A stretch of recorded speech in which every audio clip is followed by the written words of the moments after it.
चुनाव चोरी किया गया था, वैसे ही बिहार का चुनाव चोरी करने की कोशिश की जा रही है।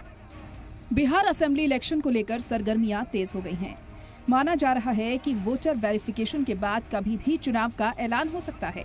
इसीलिए सियासी पार्टियों के दरमियान मीटिंग का दौर भी शुरू हो चुका है। बिहार के चुनावी मैदान में बुनियादी तौर पर दो इत्तेहाद के बीच मुकाबला माना जा रहा है। इनमें एक बीजेपी की सदारत वाली एनडीए है, जिसमें बीजेपी, जेडीयू, एलजेपीआर, हम और राष्ट्रीय लोक मोर्चा शामिल हैं, जबकि ऑपोजिशन इत्तेहाद इंडिया में RJD, Congress, VIP, CPIML, CPI और सीपीआईएम शामिल हैं।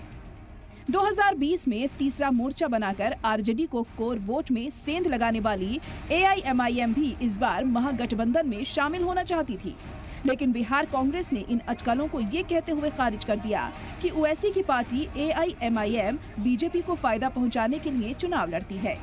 हालांकि एआईएमआईएम की सीमांचल में अच्छी खासी पकड़ अब भी बरकरार है। दिलचस्प ये है कि बिहार में इस वक्त ज्यादातर सियासी पार्टियों की नजर मुस्लिम वोट बैंक पर है। तो मुस्लिम वोट जो पूरे 5 साल परेशानी झेलता है, लेकिन चुनावी मुसलमान बनने से पीछे नहीं हटती। ऐसा इसलिए कहा जा रहा है कि आज भी मुसलमानों के हालात वैसे ही हैं जैसे पिछले 25 साल से चले आ रहे हैं। बिहार में करीब 18% मुस्लिम वोट को पाने, गंवाने या तकसीम करने का है। इसलिए बिहार में मुस्लिम वोट सुर्खियों के सेंटर में खड़ा है। बीजेपी को मुसलमानों में पसमानदा प्यारे लग रहे हैं, जिनके लिए उसने पसमानदा मिलन इजलास किया तो ईद पर गिफ्ट भी तकसीम किए गए।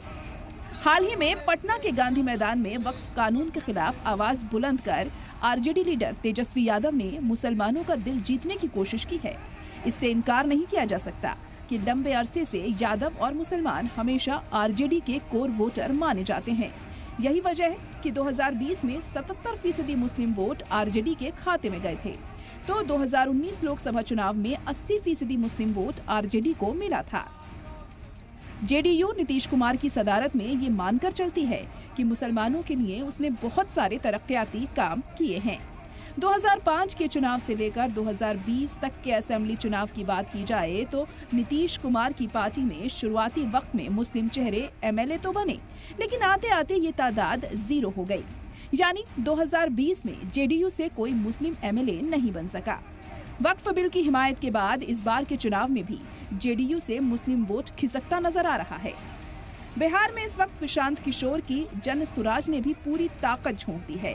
प्रशांत किशोर भले ही नीतीश कुमार को टारगेट कर रहे हों, लेकिन उनके मुस्लिम कार्ड में निशाने पर तेजस्वी यादव और उनकी पार्टी आरजेडी ही है।